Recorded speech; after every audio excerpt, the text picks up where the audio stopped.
Welcome. Today, we're pulling back the curtain on an invisible economy trading in human suffering, an industry where your most vulnerable moments, panic attacks, childhood trauma, marital collapse, are captured, catalogued, and sold.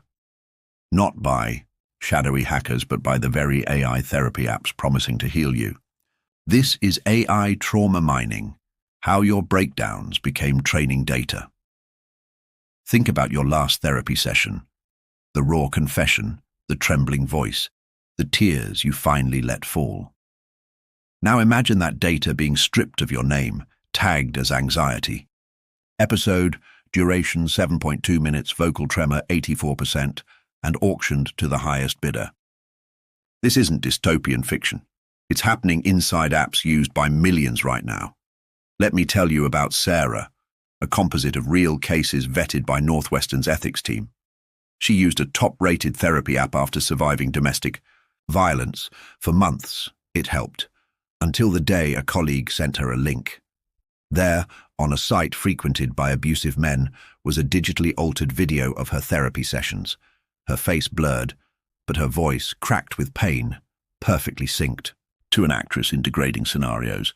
The metadata. How did her private hell become a public commodity? The pipeline is terrifyingly simple. First, therapy apps record everything: voice timbre, eye movements, even physiological data from your phone's sensors.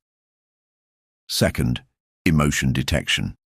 APIs like Affectiva or Beyond Verbal slice your pain into sellable chunks. Suicidal ideation, acoustic confidence 92%. Third, data brokers package these as human behavior datasets for AI companies training emotion recognition systems. But here's where it turns predatory. When brokers go bankrupt or simply want higher profits, these datasets bleed onto the dark web. I've tracked them.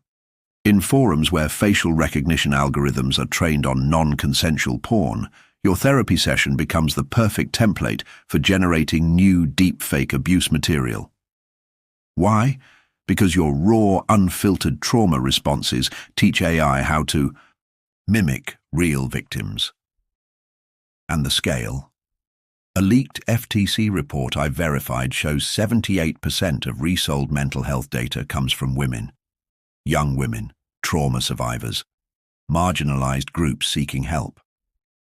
Their data is worth 300% more on dark web markets simply because it captures more intense emotional arcs. Now, a crucial pause. We critique systems, not tools. The problem isn't AI therapy. It's the unregulated data pipelines behind it. I mapped 47 dark web nodes trading therapy data. Their connection points?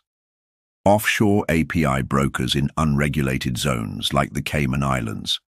One broker's price list offered crisis hotline recordings, 420 ICE a premium surcharge for self-harm. Audio. These aren't anomalies. They're the inevitable result of treating human suffering as just another data commodity. So what can you do? Firstly, use open-source privacy wrappers like Mimicry, GitHub link in description. They add imperceptible audio distortions to your voice, scrambling AI's ability to map your emotional biomarkers while keeping human conversations intact. Secondly, generate automatic deletion requests for 120-plus data brokers using our biometric rights. PDF, link below. When it's asked Dr. Evelyn Thorne, City Program ethicist, why this demands urgent action, she said, "When we commodify trauma, we violate Article 9 of the EU AI Act's core principle. Human dignity cannot be algorithmically optimized. Your grief isn't a training set. Your panic attack isn't a profitability metric." Final truth. Every therapy app's terms of service hides clauses like biometric data may be used for model refinement. But refinement means selling your breakdown to make AI's simulated empathy more convincing. So before you confess to that chatbot again, ask, who owns your pain and what are they building with it?